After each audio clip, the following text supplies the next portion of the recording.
जय माता रानी के सभी मित्रों को। दोस्तों, आज माता लक्ष्मी की मैं साधना, कमला की साधना बहुत उच्चतम तरीके से बताने वाला हूँ और आपको करनी है ये साधना, ठीक है।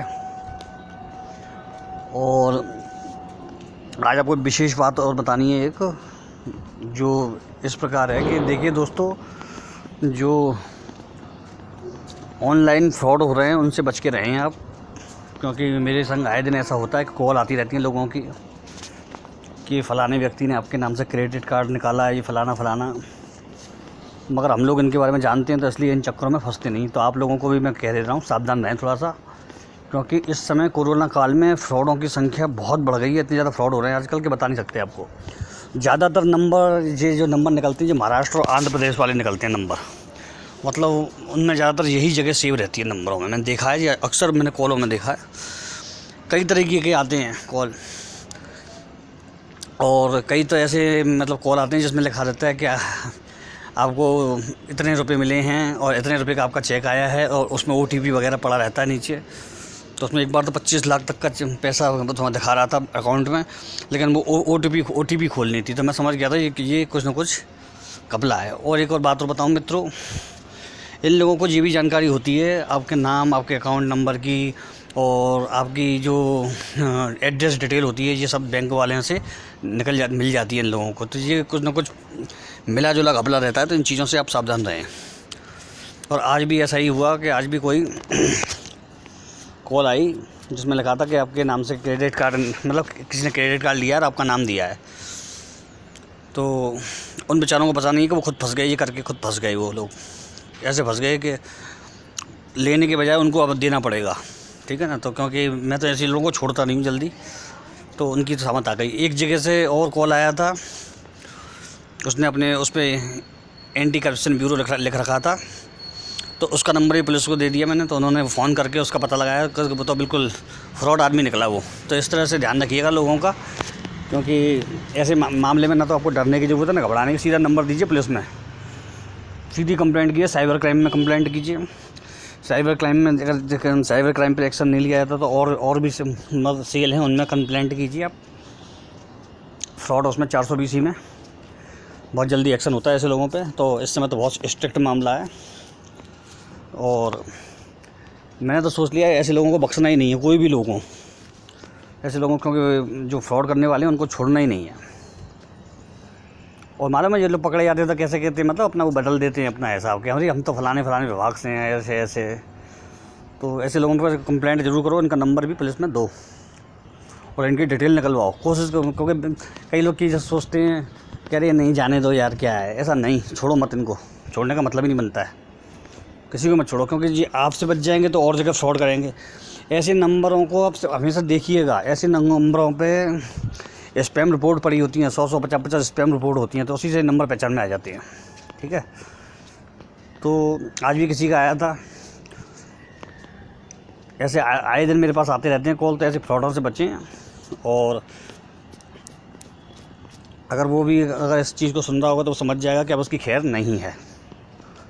तो इन चीज़ों से बच के रहें आप लोग मित्रों। और ध्यान रखिएगा, कोई भी फ्रॉड करके बच नहीं सकता है।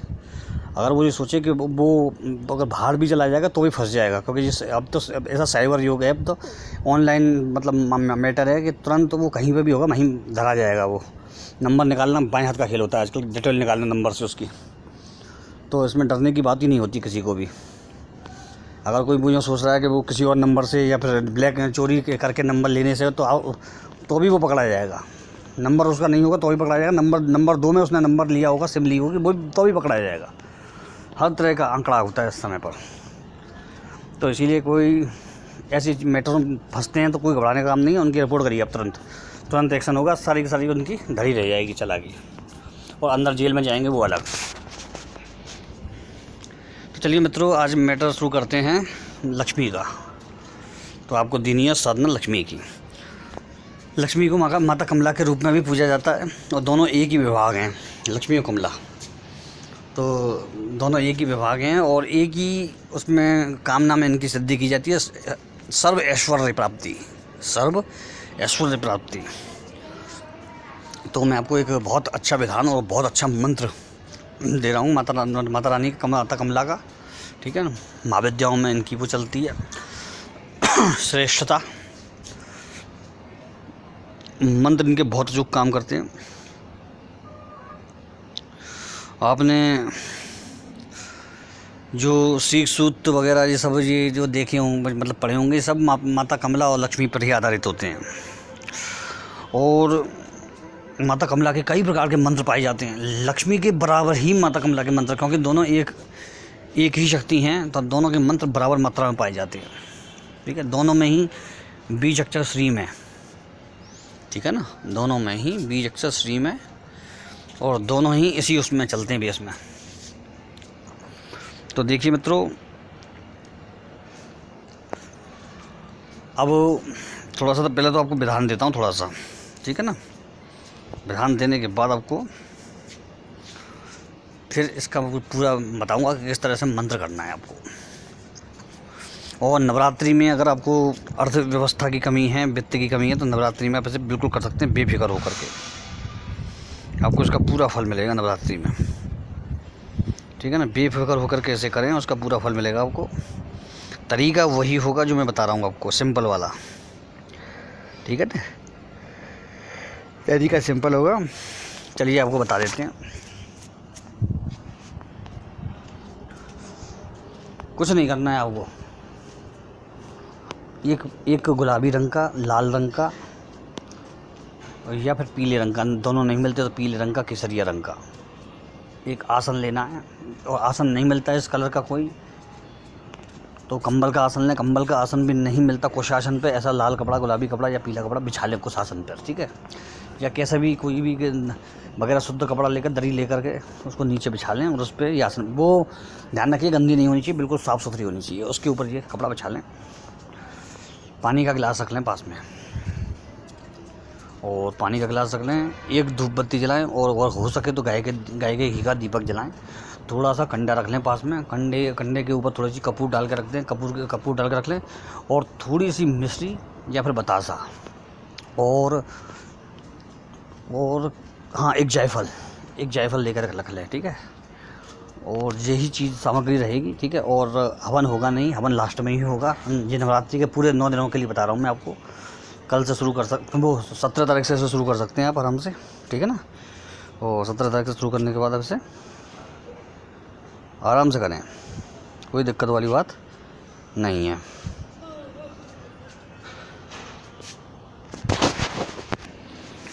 तो मित्रों, जो सिंपल विधान है वो छोटा सा इस तरह से है। प्रसाद आपको 3 जगह लेना है, ध्यान रखिएगा। और जो धूप बत्ती है वो 3 जगह लेनी है। दीपक एक ही रहेगा, वही मतलब कमला वाला, माता कमला वाला, ठीक है। तो 3 धूप बत्ती जलानी है पहले तो, ठीक है। एक गणेश जी महाराज की, एक भगवान विष्णु की और एक माता कमला की, ठीक है। सब समझ में आ गई आपके। और इसके बाद आपको प्रसाद भी 3 जगह लगाना है, गणेश जी भगवान का और विष्णु भगवान का और माता कमला का, यानी कि लक्ष्मी मैया का। और जो धूप है वो भी तीनों जलानी है, ठीक है ना। और जो पहला जो मंत्र है वो मंत्र है ओम गम गणपते विघ्न विनाशने स्वाहा। ओम गम गणपते विघ्न विनाशने स्वाहा, ये पहला मंत्र है, ठीक है मित्रों। ये मंत्र आप 21 बार या फिर 108 बार एक माला जपना है आपको, ठीक है ना। और अब जो दूसरा मंत्र है ओम श्री विष्णुवे नमः, ओम श्री विष्णुवे नमः, यह भी एक माला या 21 बार जपना है, ठीक है। या तो 21 बार जप लें या एक माला जप लें। और अब आता है जो मेन मंत्र, वो कितना जपना है। वो जो मेन मंत्र है मित्रों, ओम श्रीम ह्रीम कमले कमलालय प्रसीद प्रसीद श्रीम ह्रीम महालक्ष्मी नमः। दोबारा सुन लें, ओम श्रीम ह्रीम कमले कमलालय प्रसीद प्रसीद श्रीम ह्रीम महालक्ष्मी नमः, ठीक है। ध्यान रखिएगा मंत्र में कमलाय नहीं है, कमलालय है, ध्यान रखिएगा। क्योंकि बहुत से लोग कमलाई कई मंत्रों में लोगों ने पढ़ा है, नेट वगैरह में पढ़े हुए हैं ऐसे मंत्र, कमलाई लिखा है उसमें, जो गलत है। कमला लय है, ध्यान रखिए। और दोबारा एक बार बता देते हैं आपको मंत्र। ओम श्रीम ह्रीम कमले कमलालय प्रसीद प्रसीद श्रीम ह्रीम महालक्ष्मी नमः। ठीक है साहब। इस मंत्र की कम से कम 11 माला करनी है, उससे नीचे नहीं करनी है। और जब भी आप रोज़ पूजा करेंगे 9 दिन तक करें, या फिर उसको 11 दिन तक भी ले सकते हैं। 17 तारीख से शुरू करना है, नवरात्रि के प्रथम दिन से। 25 तारीख को नवरात्रि ख़त्म हो जाती है, लेकिन आप चाहें तो इसको 11 दिन तक का लेकर के चल सकते हैं। बहुत से लोग इसको 21-31 दिन का भी करते हैं। ठीक है, तो उसमें आपको लंबा बढ़ाने में कोई दिक्कत नहीं है। बाकी शुरुआत शुभ मुहूर्त में होनी चाहिए। और प्रसाद जो 3 जगह लगाया आपने, वो थोड़ा थोड़ा प्रसाद निकाल के आप तीनों में से रख लें, बाकी सारा प्रसाद बच्चों को बांट दें। दिशा इसकी याद रखिएगा पूरब नहीं रहेगी, क्योंकि गलती से अगर दिशा इसकी बताते तो भूल चूक हो जाती। इसकी दिशा केवल पश्चिम दिशा रहेगी। पश्चिम की तरफ मुख करके बैठना है आपको। आपके भगवान का मंदिर भले ही किसी भी दिशा में हो, लेकिन आपको पश्चिम दिशा की तरफ मुख करके बैठना है। ठीक है। कल एक किसी व्यक्ति का प्रश्न रहा यूट्यूब पर कमेंट में कि यदि कमरा ही इस टाइप का हो, छोटी सी पूजा स्थल हो, तो वहाँ पर मतलब टेढ़ा बैठना पड़ता है। तो उसमें कोई बात नहीं है। अगर परिस्थिति अगर ऐसी है तो आप कैसे भी बैठ सकते हैं, उसमें कोई दिक्कत नहीं है। लेकिन अगर परिस्थिति सही है, जगह खूब है, तो आपको भगवान की तरफ पीठ करके नहीं बैठना चाहिए। ठीक है ना, पीठ भगवान को नहीं दिखानी चाहिए। तो वो मजबूरी में अगर आपके पास जगह नहीं है और बाहर की तरफ बैठना पड़े आपको, तो उसमें कोई दिक्कत वाली बात नहीं है। ठीक है मित्रों। लेकिन कहते हैं ना, आपातकाल परिस्थिति में अंतर हो जाता है, तो वो परिस्थिति में अंतर हो जाता है। और ये साधना जो मैंने माता कमला लक्ष्मी बताई है, इसको आप एक ही संकल्प संग करें। एक ही संकल्प के संग, हे माँ मुझे सुख समृद्धि और शांति दो, बस। बाकी कुछ ये धन ये नहीं कि धन दीजिए, बस पैसा बरसाइए और क्या नाम है मेरे भंडार भर दीजिए, कमरे में धन भर दीजिए, ऐसा नहीं। केवल मुझे सुख समृद्धि और शांति दे, बस। ज़्यादा झंझट नहीं रखना है, तो सब कुछ आ जाएगा आपका उसमें ही। और अगर और कुछ नहीं कहना चाहते, इतना भी समझ में आ रहा है, तो खाली हे माँ मुझे सर्व ऐश्वर्य संपन्न कर, बस। सर्व ऐश्वर्य संपन्न कर, हे माँ मुझे सर्व ऐश्वर्य संपन्न कर। उसमें सब कुछ आ जाएगा, कुछ भी कहने की ज़रूरत नहीं होगी संकल्प में।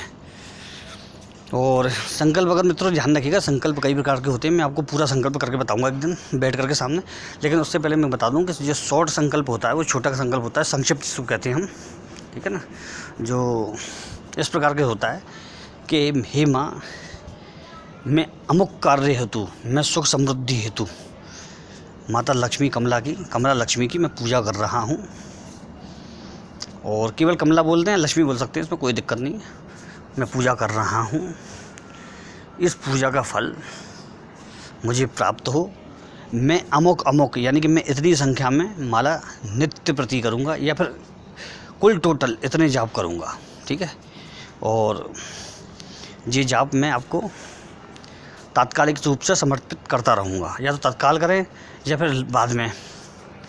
ठीक है ना, आज या तो बाद में करते हैं, तत्काल करता रहूँगा। और उसका फल मुझे शुभ फल प्राप्त हो, बस इतना कह करके आप संकल्प छोड़ दीजिए। ठीक है ना। वैसे संकल्प आपको मालूम है बहुत लंबा होता है, उसमें गोत्र पंजे तिथि वगैरह सब वो होती है, मालूम है आपको।